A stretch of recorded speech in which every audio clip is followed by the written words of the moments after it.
भद्रं कर्णेभिः शृणुयाम देवा भद्रं पश्येम्यक्षभिर्यजत्राः स्थिरैरङ्गैस्तुष्टुवागुंसस्तनूभिः वशेम देवहितं यदायुः।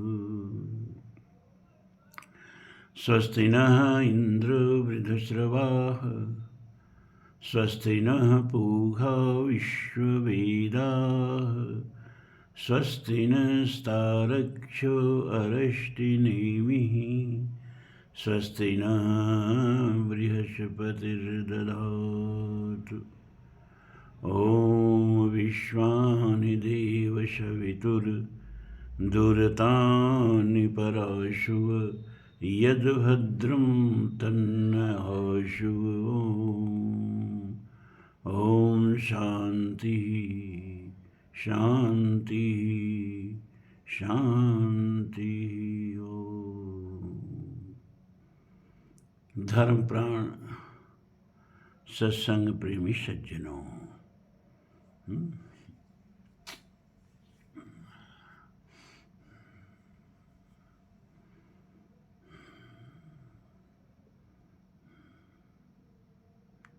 आइए कुछ सांख्य शास्त्र पर विचार किया जाए। अच्छा, तुलसी बाबा लिखते हैं कि व्यापक एक ब्रह्म अविनाशी सचेतन घट आनंद सतचेतन घन आनंद राशि अष्ट प्रभु हृदय अछत अविकारी सकल जीव जग दीन दुखारी।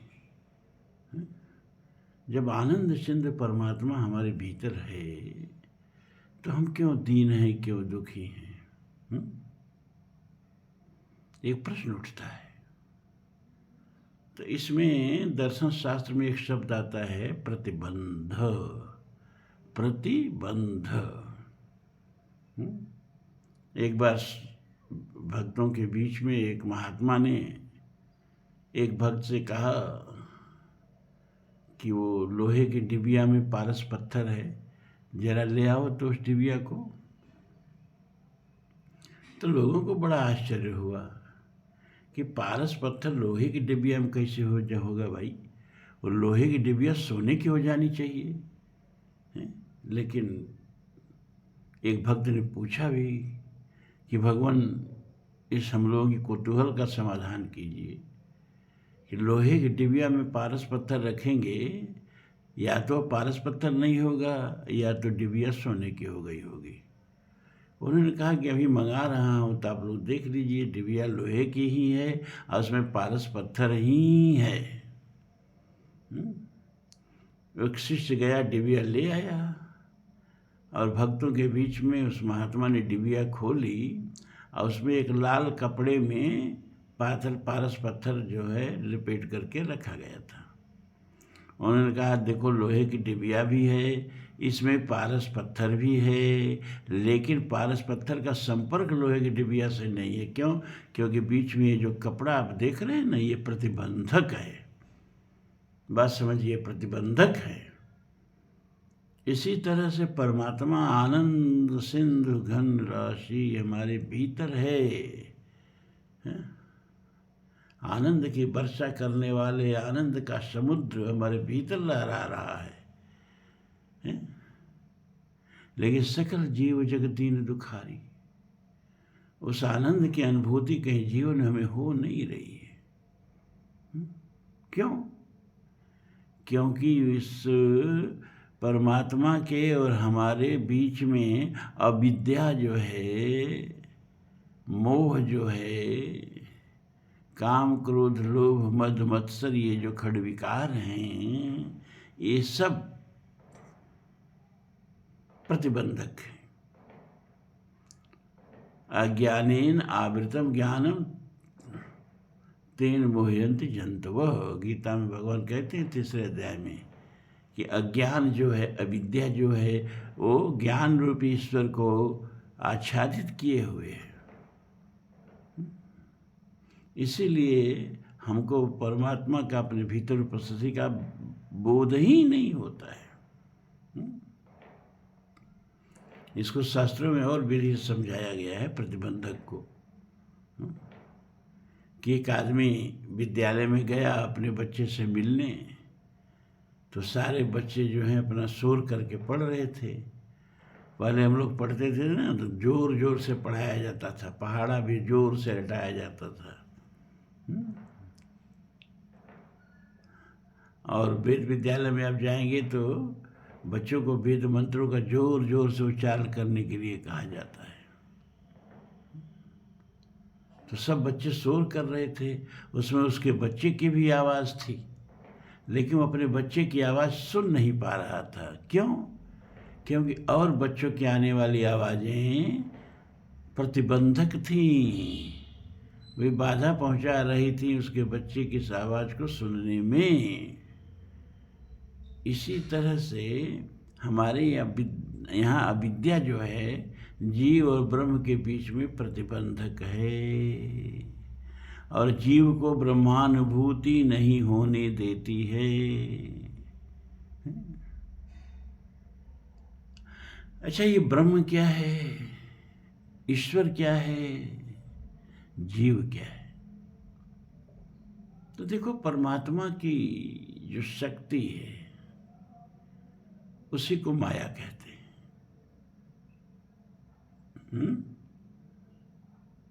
और परमात्मा में और उसकी शक्ति में भेद नहीं। गिरा अर्थ जल बीच सम कहिए तो भिन्न न भिन्न। जैसे वाणी और उसके अर्थ में कोई भेद कैसे कर लेगा भाई? करके दिखाइए। जल और उसके लहर में कोई भेद कैसे कर लेगा? तो जैसे जल और लहर कहने के लिए दो हैं, तत्वतः अभिन्न हैं, एक हैं। जैसे वाणी और अर्थ कहने के लिए दो हैं, वस्तुतः दोनों एक ही हैं। उसी तरह से परमात्मा और परमात्मा की शक्ति माया कहने के लिए दो है, वस्तु एक ही है। वागर्थायो संपृक्तो वागर्था प्रतिपत्ति, कालिदास ने लिखा।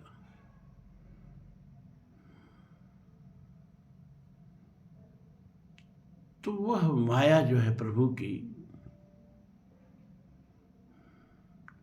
वो प्रभु की इच्छा के अनुसार सृष्टि की संरचना करती है। तो सृष्टि की संरचना के लिए जब माया प्रभु से प्रकट होती है,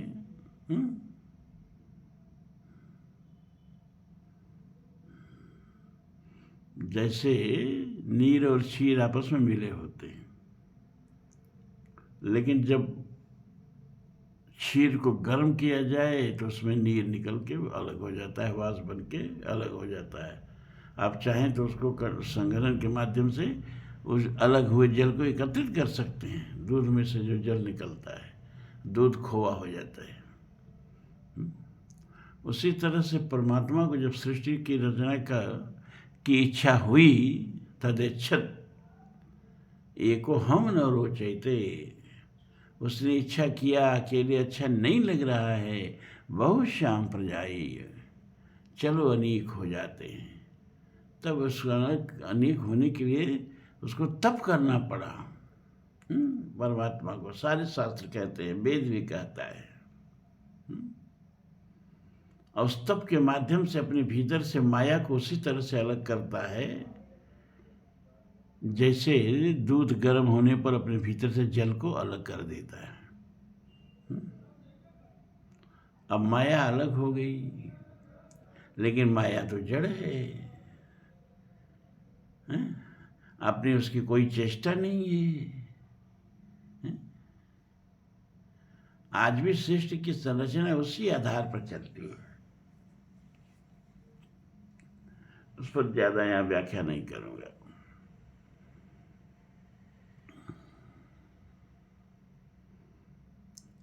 तो उस माया को चेतन बनाने के लिए परमात्मा उस माया के भीतर प्रविष्ट होता है। गीता में भगवान कहते हैं न, मम योनि महद ब्रह्म तस्मिन् गर्भधाम में हम संभवम सर्वभूतानां तदो भवति भारत। परमात्मा के आत्मा मैथुन से यह सृष्टि उत्पन्न हुई। आत्मा मैथुनी सृष्टि है ये, है? अपने ही परमात्मा गर्भ धारण करने वाली योनि बनता है और अपने ही उसमें वीर्य का आधान करता है? और उससे सृष्टि की उत्पत्ति होती है ना। तो जब परमात्मा का अंश प्रकृति के भीतर उतरता है तो उसको ईश्वर या हिरण्यगर्भ कहते हैं। लेकिन किस प्रकृति के भीतर उतरता है? प्रकृति के भी दो भेद हो जाते हैं, विद्या अपर अविद्या दो। एक दुष्ट से दुख रूपा, जापस जीव पराभव कूपा। एक रचई जग गुण बस जाके, ब्रह्मा विष्णु सकल बस ताके। तो शुद्ध सतो गुणी माया, जिसमें रजो गुण का तमो गुण का तनिक भी विक्षेप नहीं है, उसको विद्या माया कहते हैं। और जिसमें रजोगुण और तमोगुण का विक्षेप आ गया उसको अविद्या माया कहते हैं। तो उस विद्या माया में जो ईश्वर का, जो ब्रह्म का, क्षमा करें ईश्वर नहीं, जो ब्रह्म का बिंब बनता है, प्रतिबिंब बनता है ब्रह्म का, शुद्ध सतोगुणी प्रकृति के भीतर, उसको ईश्वर कहते हैं। अब चूंकि शुद्ध सतोगुण ज्ञानमय होता है, वहाँ ज्ञान का कोई प्रतिबंधक नहीं होता है उसके अंदर, इसीलिए वह ईश्वर जो है सर्वज्ञ होता है, सर्वशक्तिमान होता है और सर्वयंतर्यामी होता है। जैसे ब्रह्म की तीन विशेषताएं हैं ना, सत्य चित आनंद, सच्चिदानंद, उसी तरह ईश्वर की तीन विशेषताएं हो जाती हैं। वह सर्वज्ञ हो जाता है, क्योंकि सतोगुण ऐसा कोई नहीं है जिसमें जो प्रकृति के तीनों गुण से मिलके न बड़ा हो। गुणों का कमोबेश हो सकता है, आगे बताएंगे हम। तो जहाँ जहाँ सतोगुण है वहाँ वहाँ ज्ञानांश है और वहाँ वहाँ परमात्मा को ज्ञान का बोध होता है। इसलिए सबके भीतर सब कुछ का उसको बोध होता है, इसलिए सर्व कहा। और ज्ञ माने ज्ञान, सर्व ज्ञान माने सभी का ज्ञान, इसलिए वह सर्वज्ञ है। और प्रकृति का नियंता होने के कारण सर्वशक्तिमान है और सबके हृदय में स्थित होने के कारण सर्वअंतर्यामी है। तो सर्वज्ञ, सर्वशक्तिमान, सर्वअंतर्यामी, ये ईश्वर के तीन भेद हो जाते, तीन विशेषताएं हो जाती हैं, भेद नहीं।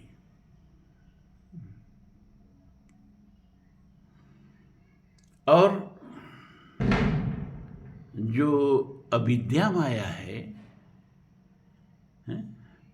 जिसमें रजोगुण और तमोगुण का विक्षेप हो जाता है और सतोगुण भी होता है, लेकिन वो सतोगुण मलिन हो जाता है। इस तरह से मालिन्य को प्राप्त जो माया का स्वरूप हो जाता है, उसको अविद्या कहते हैं।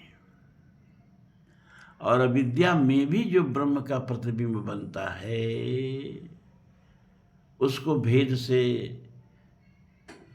देवता कहेंगे, मनुष्य कहेंगे, पशु पक्षी कहेंगे, कीट पतंग कहेंगे। अब कैसे, ये बताते हैं हम आपको। अरे भाई, जैसे आधा सतोगुण है और आधा में 25% रजोगुण है, 25% तमोगुण है। तो इससे जो निर्मिति होती है वो देवताओं की निर्मिति होती है। देवताओं में भी रजोगुण पाया जाता है, देवताओं में भी तमोगुण पाया जाता है, लेकिन सत्वगुण की वहाँ प्रधानता होती है, इसीलिए वो सबसे अधिक विकसित प्राणी होते हैं। और वहाँ यह हाड़ मांस का, मलमूत्र रुधिर का शरीर नहीं, वहाँ ज्ञानमय शरीर होता है देवताओं का। इसके बाद 25% सतोगुण और शेष में रजोगुण और तमोगुण का जब मिश्रण होता है तो मानव जन प्रजाति बनती है, मनुष्य बनते हैं। अब जैसे जैसे सतोगुण कम होता जाएगा, रजोगुण बढ़ता जाएगा, हैं? ये शेर और जो होते हैं, मांसाकारी जो जीव होते हैं, आक्रमणकारी जीव जो होते हैं, इनमें रजोगुण की प्रधानता होती है। और अजगर वगैरह जैसे हैं, कछुआ वगैरह जैसे हैं, गहरी निद्रा में सोने वाले जीव जैसे हैं, है ना, अज्ञान के अंधकार में पड़े रहने वाले जीव जैसे हैं, उनमें तमोगुण की प्रधानता होती है। तो सतोगुण, रजोगुण, तमोगुण के आपसी मिश्रण के अनुपात से ये विविध प्रकार की सृष्टि बनती है। जैसे इस प्रकृति के सारे पदार्थ किससे बनते हैं? इलेक्ट्रॉन, प्रोटॉन, न्यूट्रॉन, इन तीनों के विविध अनुपात से सारी सृष्टि की विविधता बनती है। कई बार इसको हम बता चुके हैं आप लोगों को। एक न्यूट्रॉन होगा और एक प्रोटॉन होगा, तो हाइड्रोजन का एटम बन जाएगा। और 2 इलेक्ट्रॉन, 2 प्रोटॉन, 2 न्यूट्रॉन होगा तो हीलियम का एटम बन जाएगा। 6 इलेक्ट्रॉन, 6 प्रोटॉन, 6 न्यूट्रॉन होगा तो कार्बन का एटम बन जाएगा। 8 इलेक्ट्रॉन, 8 प्रोटॉन, 8 न्यूट्रॉन होगा तो ऑक्सीजन का एटम। इसी तरह यूरेनियम तक आइए, इसी तरह 238 इलेक्ट्रॉन, 238 प्रोटॉन, 238 न्यूट्रॉन, तो सामान्य यूरेनियम बन जाता है। इसी यूरेनियम को जब रिच किया जाता है और 238 की जगह पर 235 दिया जाता है, तो उसी यूरेनियम से बम वगैरह बनते हैं, या परमाणु ऊर्जा में उनका प्रयोग किया जाता है।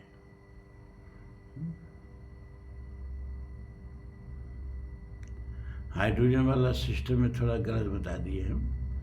एक प्रोटॉन और एक इलेक्ट्रॉन, न्यूट्रॉन नहीं होता है वहाँ। और हीलियम में आकर के इलेक्ट्रॉन, प्रोटॉन, न्यूट्रॉन। खैर चलिए, केमिस्ट्री पढ़ाना तो मेरा सब्जेक्ट नहीं है, तो समझाने के लिए थोड़ा सा बोलना पड़ता है कि जैसे इलेक्ट्रॉन, प्रोटॉन, न्यूट्रॉन के आपसी समीकरण से सृष्टि के विविध पदार्थ बनते हैं, वैसे ही सतोगुण, रजोगुण, तमोगुण की आपसी संक्रिया से विभिन्न प्रकार के प्राणी बनते हैं।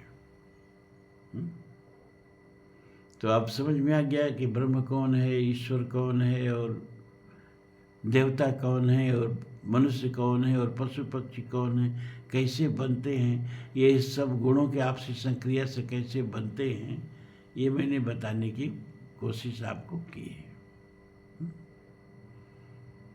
तो ईश्वर तो है हमारे भीतर, लेकिन ये अविद्या जो है प्रतिबंधक है। अर्जुन पूछता है ना गीता में कि भगवान कोई बुराई नहीं करना चाहता है, कोई पाप नहीं करना चाहता है, लेकिन क्यों आदमी पाप में गिर जाता है, क्यों बुराई में फंस जाता है, और स्वभाव ही उसका हो जाता है पापी, स्वभाव ही हो जाता है बुरा है। स्वभाव से बुरा इंसान क्यों बन जाता है?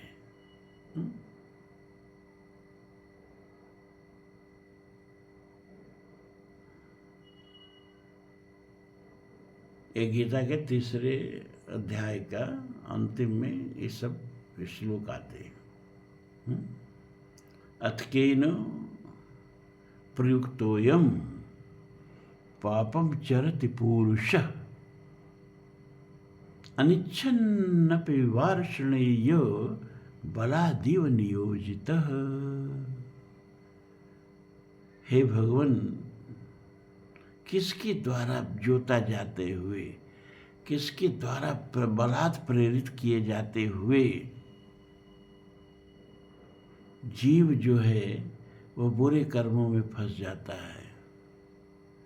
ये आदमी जो है, पुरुष जो है, पापों का आचरण करने लगता है। अनिच्छन्नपि, न चाहते हुए भी वह ऐसा क्यों करता है?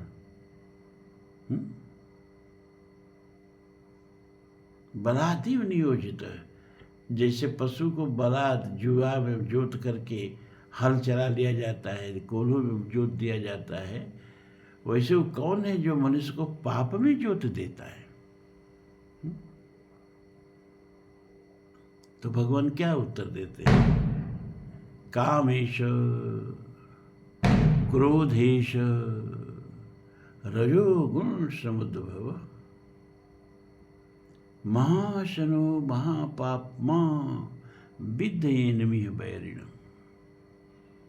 काम और काम में बाधा पड़ने पर उत्पन्न हुआ क्रोध,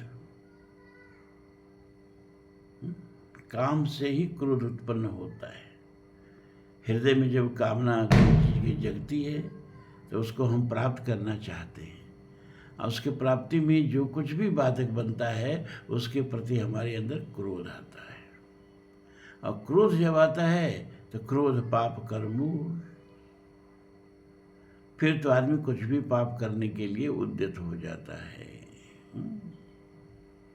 तो भगवान ने समस्या ही नहीं बताई, समस्या का समाधान भी बताया। बताया कि इंद्रियान पराण आहु इंद्रियभ्यम परम मनः मनसस्तु परे बुद्धि बुद्धि परतस्तु स एवं बुद्धे परम बुद्ध्वा संस्तव्य आत्मन आत्मनः जहि शत्रु महाबाहो काम रूपम दुरासदम। हे अर्जुन, इंद्रियाण पराण आहु, आहु माने कही जाती हैं, प्राण माने ऊपर, श्रेष्ठ बलवान। किससे? विषयों से। इंद्रियां विषयों से बलवान कही जाती हैं। हम जब चाहें अपनी इंद्रियों को विषयों से खींच के वापस ला सकते हैं। विषय हमारी इंद्रियों को बांध नहीं सकते हैं। इंद्रियां अपनी स्वेच्छा से जाकर उनमें बस जाती हैं।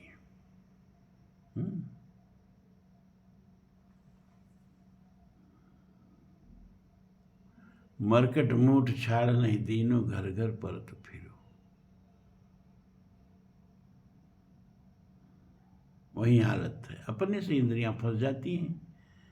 तो इंद्रियों को विषयों से श्रेष्ठ समझो और इंद्रियों से श्रेष्ठ मन को समझो, मन से श्रेष्ठ बुद्धि को समझो, अबुद्धि परतस्तुत, और बुद्धि से श्रेष्ठ तुम अपने को समझो जी। तुम न मन हो, न बुद्धि हो, न इंद्रियां हो, न शरीर हो, इन सबका स्वामी हो, इन सबका नियंता हो। ईश्वर अंश जीव अविनाशी, चेतन नमल सहज सुखराशि। इसलिए अपने स्वरूप में स्थित होकर अपनी शक्ति को पहचान कर बुद्धि को नियंत्रण करो, बुद्धि से मन को नियंत्रण करो, मन से इंद्रियों को नियंत्रण करो, और काम रूपम दुरासदम, इस काम रूपी शत्रु को जय मार डालो। और जब काम मर गया, क्रोध मर गया, सब पाप मर गए, अंतःकरण निर्मल हो गया, शुद्ध सत्व गुण का उसमें प्रवेश हो गया, तो परमात्मा तो भीतर बैठा ही है, कहीं से आना जाना थोड़े है। दर्पण में प्रतिबिंब तो है ही है, दर्पण का मैल साफ करना है, प्रतिबिंब को पकड़ के दर्पण में डालना नहीं है, प्रतिबिंब को खोजने कहीं जाना नहीं है। बस दर्पण को रगड़ के साफ कर दिया, प्रतिबिंब तो उसमें पहले से ही था। अंतःकरण को सत्संग के माध्यम से, गुरुपसदन के माध्यम से, सदुपदेश के माध्यम से स्वच्छ कर दिया, निर्मल कर दिया। परमात्मा को पाने के लिए कहीं आना जाना नहीं हो, तो भीतर बैठे ही है।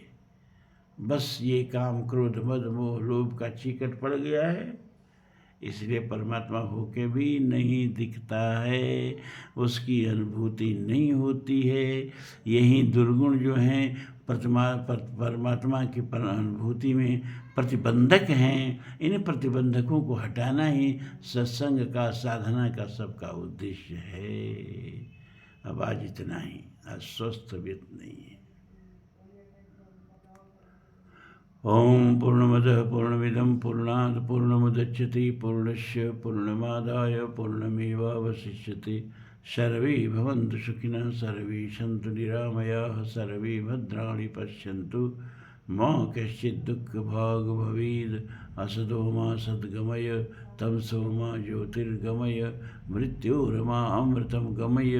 ओम शान्ति शान्ति शान्ति। ओम।